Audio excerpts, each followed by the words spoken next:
Good morning, you all. Welcome back to Echo 1. Today we're talking about regurgitation, as we've already discussed stenosis. Just a reminder that your exam is only going to be on week 5 material and on stenosis, specifically mitral and aortic. All of this material on regurg will be on your final. Before we get into mitral regurgitation, I wanted to revisit my slides on preload, afterload, and hemodynamics as it pertains to regurg. We did this for stenosis, but I want to refresh your memory. So as we discussed, preload is the amount of muscle stretch, you can say, experienced by the cardiac muscle cells at the end of filling, specifically ventricular filling. Your key phrase when you see the word preload is ventricle filling or ventricular filling during diastole. Think about a rubber band. The more the rubber band stretches, the more it springs back with more force. Preload is directly proportional to the end diastolic volume, so the more volume in the LV, the more preload there is. This should remind you all about Frank Starling law. So the greater the stretch, the greater the force of contraction. Then you can think about, okay, what might increase preload? If preload is ventricular filling, what would increase preload would be anything that would increase ventricular filling, such as if somebody has too much volume of blood in their body, right? That increases preload, right? Or if somebody has taken vasodilators to allow for more easy flow through all of their vessels, that would increase preload.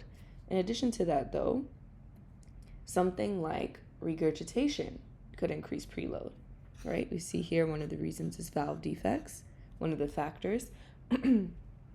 If you have something like mitral regurgitation, where blood is going backward into the LA instead of going into the LV, remember, not only is the LA receiving blood back from the LV, which should not be happening, but it's still being filled by the pulmonary veins. That does not ever stop, right? So now it has more blood contained in it than it usually should. But all that blood is coming back into the ventricle during the next cycle of diastole. So that means the normal flow of blood accumulating into the LA plus the regurged blood coming from the LV all come back into the LV during the next cycle. That's increased blood into the LV, which means increased preload.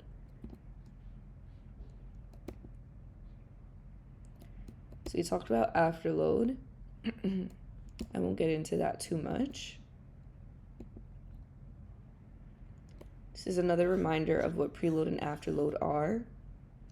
And you can see preload has to do with filling. Afterload has to do with what pressure is outside of the ventricle. The more pressure, the higher the afterload, which we see a lot with stenosis. Stroke volume we know about. I'm just making our way over to regurgitation. We talked about stenosis before.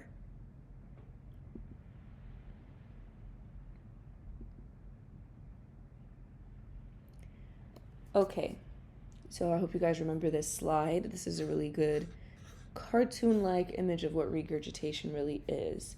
So this is the backward flow of blood through the valves due to inadequate valve closure, right? This can be the result of a few things. Either there's something congenital, which means a baby that is born with an anomaly that leads to regurgitation, or over time, there are acquired abnormalities of the valve leaflets themselves or associated supporting structures.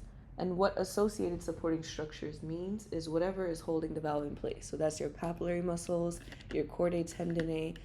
Those things, if anything is wrong with them, that can lead to regurgitation too, because that is what's supporting the valve.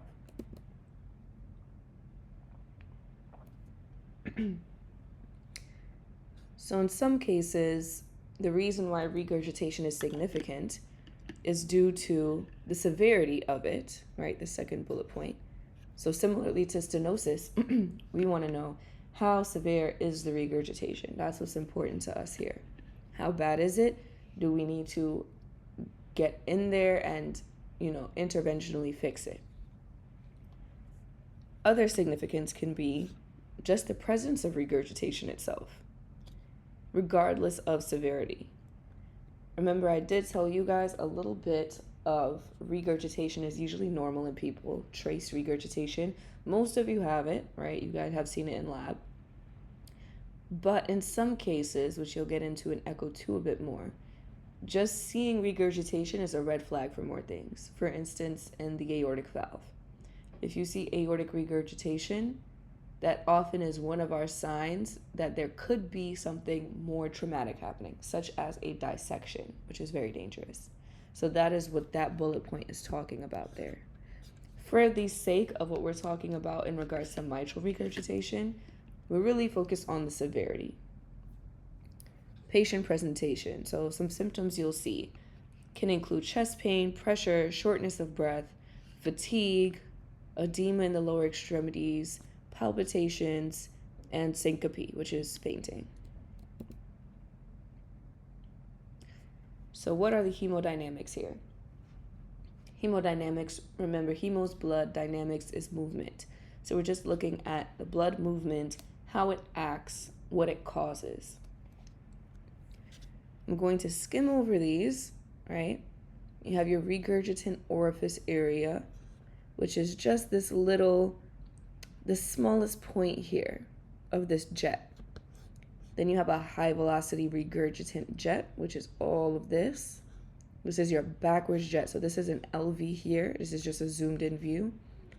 LA in 4-chamber, mitral valve.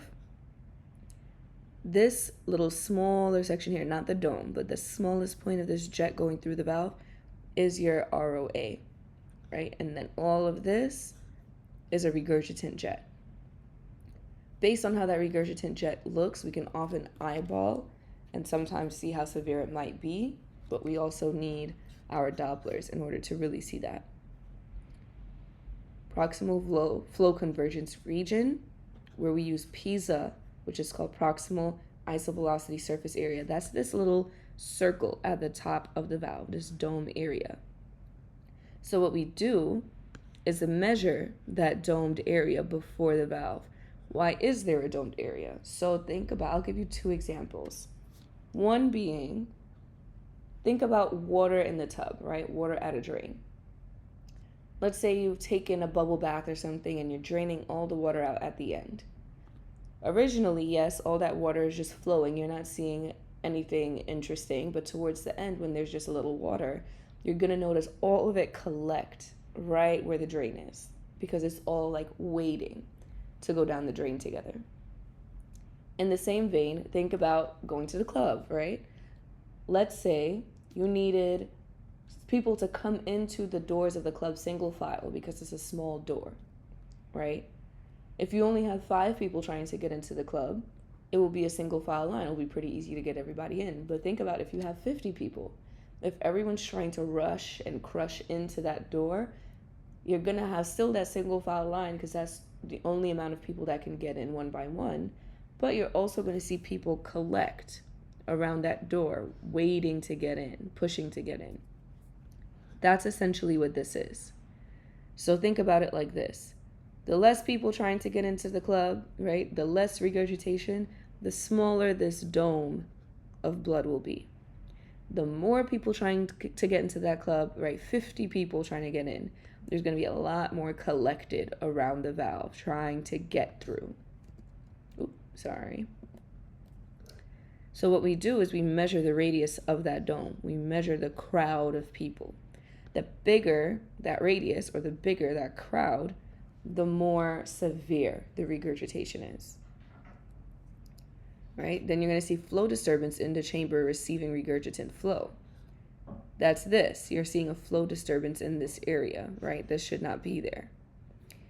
You'll also have increased antegrade flow volume.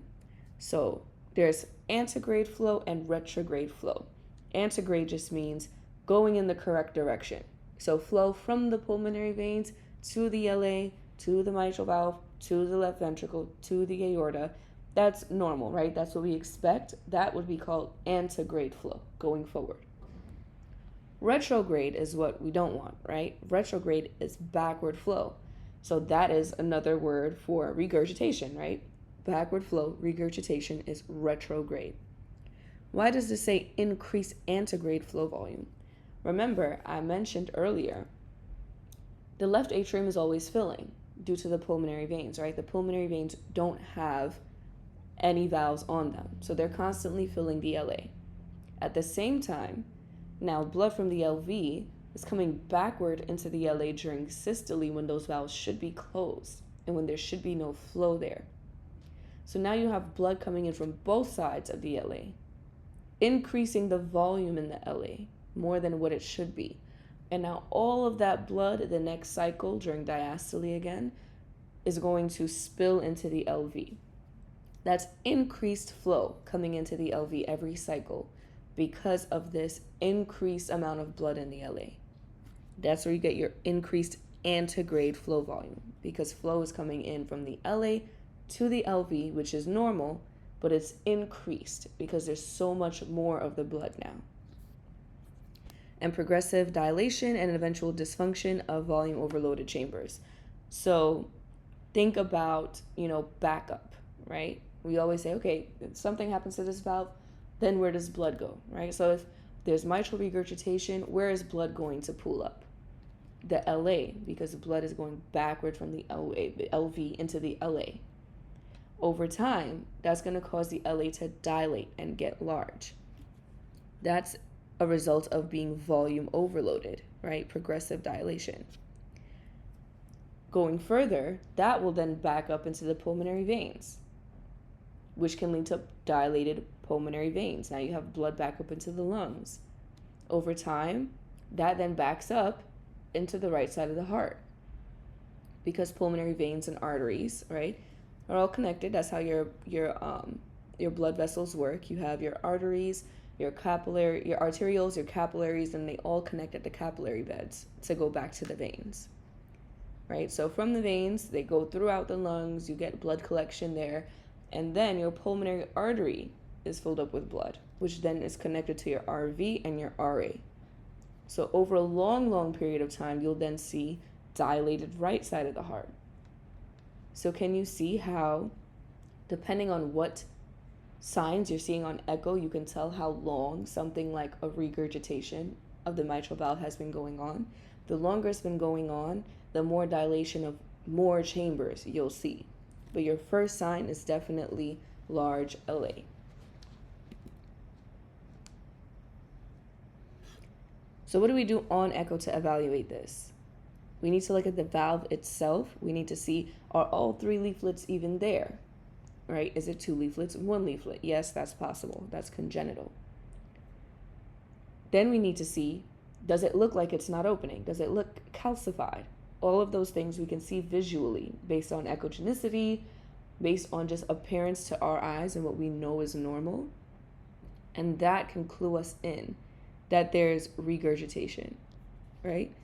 Is it open during the wrong time, right? Are we seeing something like a flail leaflet, which we'll talk about, or prolapse, anything like that? A lot of different valvular diseases can cause regurgitation. So those are your first signs. Severity. So at that point, that's when we put on color Doppler, right? We look at how much the jet is filling the chamber behind it. So in the case of mitral regurg, how much is the jet filling the left atrium? If it's filling a large amount of the left atrium at the wrong time, that means there's a lot of regurg, right? That's more severe. If it's only like a little jet, tiny jet, barely filling the chamber behind it that it's going into, less severe, probably more mild. We also want to use our Dopplers, CW, right, for instance. And we want to get a velocity jet, see how high the velocity is. Do some measurements, which can get us more information, and we'll talk about that too. We also want to assess chamber dilation resulting from volume overload. So what I just discussed about backup of blood and what that leads to. Backup of blood into the LA leads to dilation. So if you see that the LA is dilated, right, we know in parasternal long axis, your upper limit of normal is 4 centimeters.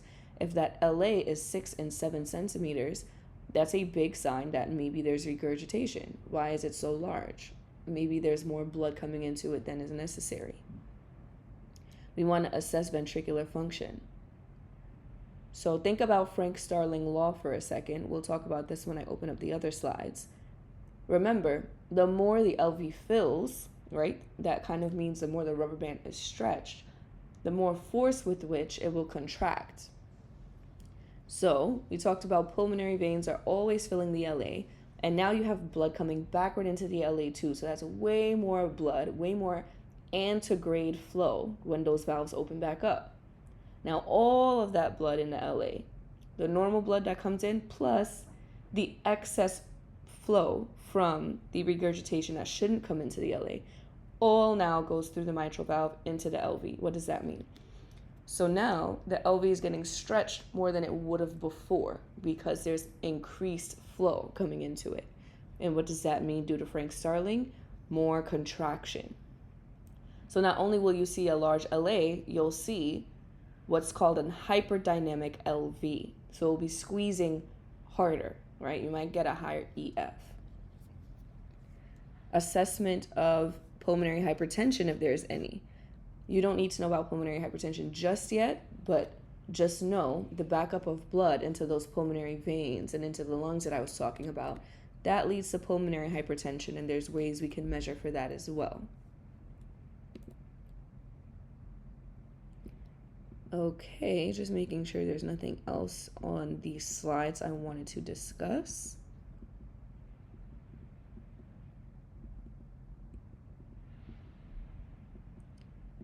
I'll show you this. This is a sign of left atrial enlargement. So if you see an LA that's large like this is plaques, parasternal short, 4-chamber, right? That's a sign that maybe there's mitral regurgitation. That's what that would look like. Another thing that can happen is, remember I discussed AFib, atrial fibrillation. This is your heart here, right? And if the left atrium grows and grows and grows, that disrupts the flow of this electrical current through the heart. And you end up with something like this, which is not usually what we see, right? So that's another possible sign of regurg, if it's bad enough. Okay, so that's it for these slides. I'm going to pause this and we're going to move on to the slides for this week.